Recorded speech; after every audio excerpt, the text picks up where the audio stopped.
tan hermoso este Evangelio, ¿no? Pueden releerlo en sus casas, imaginárselo. Una mujer que tiene sed y un hombre que tiene sed. Les quiero contar algo muy interesante y que todas las historias de encuentro de un hombre con una mujer en la Biblia son historias de enganches. ¿En serio? No hay tampoco tantas historias, pero por ejemplo, es interesante. ¿Dónde vas a buscar novia? Y ahí al pozo. En algún momento alguna va a salir a buscar agua, ¿viste? Fíjense, Jacob se enamoró de Raquel junto al pozo y le propuso matrimonio. Moisés también junto al pozo encontró a Séfora junto con sus hermanas y luego se casó con Séfora. ¿Sí? Pero hay un detalle interesante. Siempre estas historias de amor junto a un pozo, que comienzan junto a un pozo, son historias en donde el varón aparece como el que tiene todo claro, el tipo que tiene todo claro, que tiene fuerza. Moisés libera a ver, las chicas, en el Día de la Mujer, las chicas estas, Séfora y sus hermanas, eran de alguna manera hostigadas por los pastores que no les dejaban que el ganado de su padre bebiera junto al pozo. Entonces Moisés se puso ahí las pilas y los espantó a todos los pastores. Jacob era el servidor, se había vuelto el servidor del papá de Raquel y entonces también con su fuerza, a ver, la fuerza, la diligencia en ayudar a la mujer, se volvieron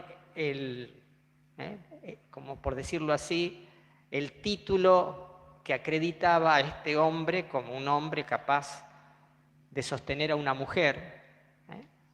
Acá Jesús pasa al revés.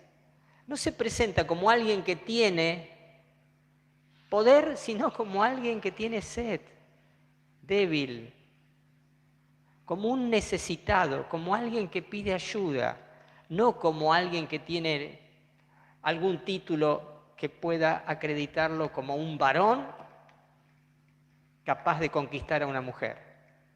Miren qué interesante, ¿no? Esto es interesante, también lo digo, esta semana es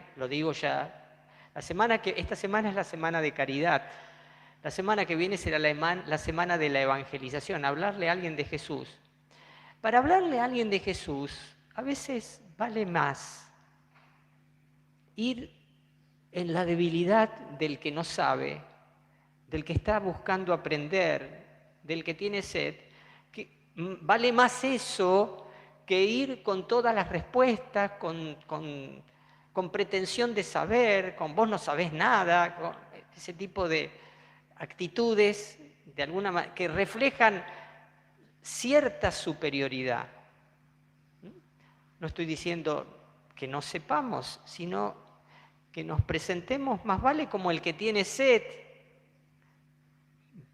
más que como el que tiene las respuestas. Digo, para la semana que viene, se los tiro como un tip. Pero bien, de tantos andariveles por los cuales este texto se podría comentar, quiero comentarlo como, a ver, el signo de la transformación de la gracia en nosotros. Vamos, repito como título, el signo, a ver, este evangelio es como el signo de la transformación que produce en nosotros la gracia. O sea, la gracia nos transforma, nos transforma. Y lo digo en este tiempo de Cuaresma, en orden a decir, bueno, Señor, quiero que tu gracia me transforme. Ya podemos pedirle esta gracia desde el principio y ustedes escuchen esta homilía como quien le pide a Dios esa gracia. A mí me toca volverla graciosa o agradable a la gracia. En realidad lo es, pero a veces la manera como la presentamos, carece de esa gracia. A veces presentamos una gracia sin gracia, ¿viste? Y la gracia además es graciosa, no solo es agradable y graciosa. Entonces, pedirle a Dios que en esta Cuaresma el Señor nos vaya transformando cada vez más a través de su gracia poderosa. Y voy a decir que hay dos signos o dos imágenes que muestran cómo la gracia es una realidad realmente hermosa.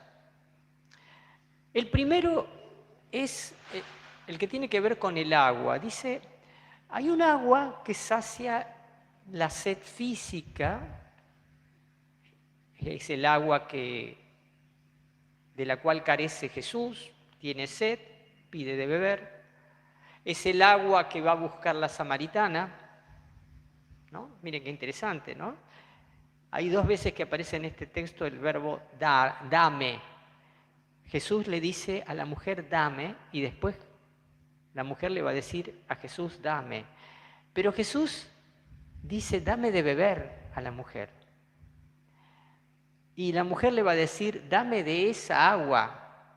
¿Y cuál es esa agua de la cual habla Jesús? Que es la gracia. Es un agua que en quien la bebe se transforma en un manantial, en una fuente que brota, en una fuente de la cual mana agua hasta la vida eterna. Fíjense, la imagen es bien clara. Es un agua que se bebe, pero que en el interior,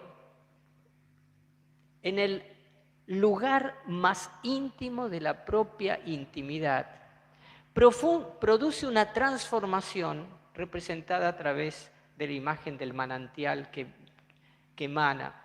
Fíjense, no es un agua que se acumula formando una laguna. No es un agua estancada, es un agua que brota. Y hay que dice que brota hasta la vida eterna. Significa ese hasta la vida eterna dos cosas. Uno, que va a brotar en nosotros indefinidamente durante nuestra vida hasta el inicio de nuestra vida eterna. Y significa también que brota generando en nosotros vida eterna. Son los dos significados que tiene ese hasta la vida eterna. Entonces, imagínense este símbolo del cual habla Jesús y que refiere a la gracia de Dios. El agua de Jesús se vuelve en nosotros una fuente que emana, que brota hasta la vida eterna. Que casi se podría decir que responde a otras expresiones propias de la literatura de todos los tiempos y de todas las culturas, de encontrar un alimento que dé vida eterna, una poción que dé vida eterna, algo que nos salve de la gran amenaza que es el morir en última instancia. Pero no solo que nos salve del morir al final de esta vida, sino que nos salve también de vivir una vida que es en realidad muerte en cuotas. ¿Cuántas personas viven una vida que es muerte en cuotas? Están muertos en vida, pero no es una muerte que les prive de determinadas dimensiones de la vida natural. Entonces, la primera imagen de la gracia es, la gracia transforma nuestro ser, dándonos una fuente de vida. Es decir, cuando decimos fuente de vida es fuente de paz, fuente de alegría, fuente de gozo, fuente de amor, que no se agota, que no se gasta, La otra imagen, muy vinculada a esta, de la transformación que produce la gracia, tiene que ver con el término adorar, adoración, que se repite también muchas veces. Una vez que la mujer ha reconocido que Jesús es un profeta, empieza a inquirir una cuestión teológica. Nuestros padres adoraron esta montaña, pero ustedes dicen que es en Jerusalén donde se debe adorar. Miren cómo una mujer herida en su ser, que ha buscado amor en 5 maridos y el que tiene ahora no es su marido, que se ha arrojado en los brazos de todos los hombres buscando algo que nunca encontró. De repente, sin embargo, era una teóloga en potencia. Tenía inquietudes espirituales muy hondas. ¿Dónde hay que adorar a Dios? Y fíjense lo que le dice Jesús. Créeme, mujer, no es ni acá, ni en Samaria, ni en Jerusalén. Pero podríamos decir, es en Samaria, es en Jerusalén, en José Mármol, en todas partes, porque Dios es espíritu. Dice, los adoradores que el Padre quiere son los que lo adoran en espíritu y en verdad. O sea, esa fuente, ese manantial que brota hasta la vida eterna, es también un manantial de adoración, que constantemente fluye. Por eso la gracia no solo nos transforma interiormente y nos da una fuente profunda que sacia nuestras necesidades más hondas, sino también es una fuente que nos vincula con Dios en la forma más sublime en la que un hombre puede vincularse con Dios, y es la adoración. El reconocimiento de que todo tiene en Él su origen y de que Él es digno de toda nuestra gratitud, de todo nuestro reconocimiento, porque Él es el origen de nuestra vida y el destino de nuestra vida. Él es la fuente de toda belleza, de todo amor, de toda virtud, de todo gozo. Me acuerdo de una canción que lo decía de una manera muy linda.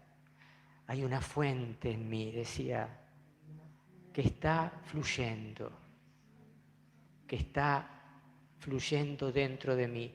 Es un río de alabanza y de adoración dirigido hacia ti, Señor Jesús. Recíbelo. Miren qué bonito, ¿no? ¿Qué produce la gracia? Estas 2 transformaciones que podríamos decir, en realidad, no son sino las 2 caras de una misma moneda.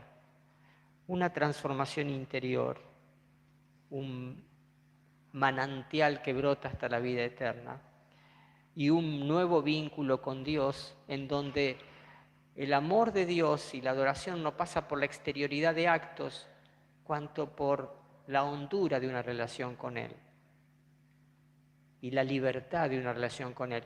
Una adoración que no queda ligada al templo, al domingo, al día que rezo, sino es una adoración que persiste cada noche mientras duermo. Es una adoración que se realiza con la cadencia de nuestra respiración o hasta con la cadencia de nuestros latidos. Cada latido del corazón del que está en gracia es un acto de adoración. Cada uno de los movimientos absolutamente inconscientes de nuestras células es un acto de adoración. ¿Por qué? Porque la fuente de la gracia nos hace seres de adoración. Esto es lo que produce la gracia. Y en este tiempo de Cuaresma, bueno, es un tiempo para pedir, bueno, Señor, si estoy en gracia, quiero de alguna manera reconocerlo. Y si no lo estoy, porque por el pecado me he alejado de Dios, es el tiempo de restablecer ese vínculo a través de una buena confesión, en donde el Señor en persona no solo nos perdona los pecados, sino nos restituye la gracia que habíamos perdido. Termino. Hablando de esta belleza de la gracia de Dios y de la belleza que la gracia de Dios produce en nosotros, quiero compartirles cómo lo decía de alguna manera San Pablo, con otros términos. O sea, San Pablo es más teólogo,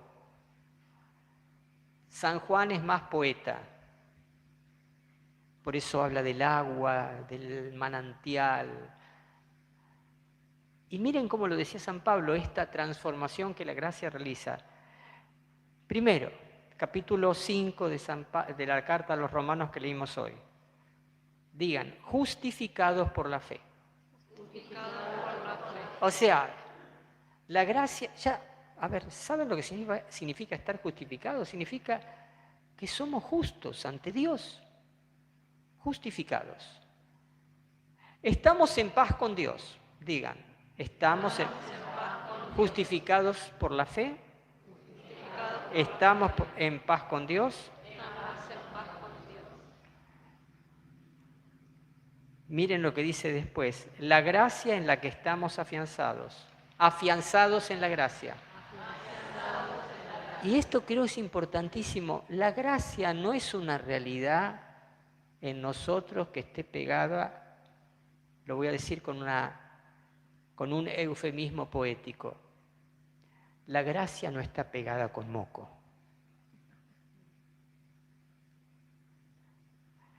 Es una transformación interior. Por eso afianzados en... Quiero decir esto, a ver, escuchen bien.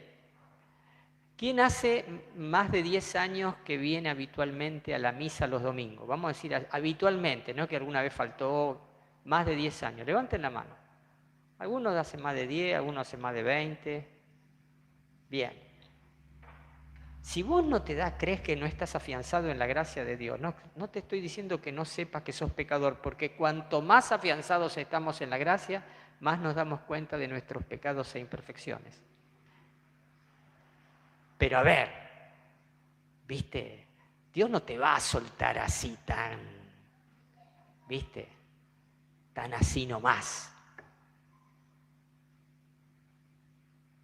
Déjame. No, ninguno de ustedes ya tiene fuerza de estar diciéndole a Dios, déjame. Digan, justificados por la fe, en paz con Dios, afianzados en la gracia. Miren lo que sigue. Nos gloriamos en la esperanza de la gloria de Dios. Encima nos gloriamos en la esperanza de la gloria de Dios. Y por ahí dice al final, el amor de Dios ha sido derramado en nuestros corazones. ¡Wow! Mira qué cacho de don que tenemos. Esta profusión increíble de dones de Dios. Todo esto es la gracia y la obra que la gracia realiza en nosotros. ¿Amén?